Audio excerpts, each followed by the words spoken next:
কথায় বলে স্বামী স্ত্রী একে অন্যের পরিপূরক, তবে এই কথাটা তখনই সত্যি হয় যখন দুজন দুজনের কঠিন পরিস্থিতিতে একসাথে পাশে থেকে নিজেদের হাত দুটো তারা শক্ত করে ধরে থাকে।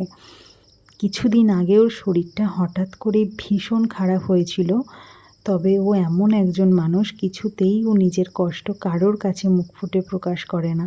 সবসময় ওর মুখে একটা হাসি লেগেই থাকে।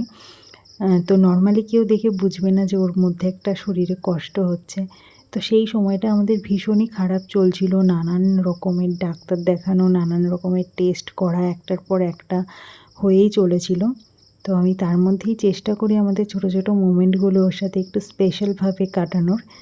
তো আজকের দিনটা সেরকমই একটা দিন। তো আজকেও আমরা একটা টেস্ট করার জন্য বেরিয়েছিলাম। তো বাড়ির থেকে আমরা খাবার জন্য খিচুড়ি নিয়ে এসেছিলাম। তাই আমি ওকে আজকে বলছিলাম, চলো বৃষ্টি হচ্ছে, তোমার সাথে একটু ডেটেই যাওয়া যাক এভাবে, আমাদের খিচুড়ি ডেট।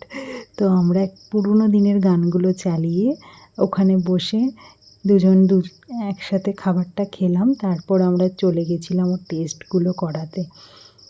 তো আমি সবসময় চাই ভগবান যেন ওকে সুস্থ রাখুন, সবসময় ও ভালো থাকুক, এভাবেই হাসি খুশি থাকুক।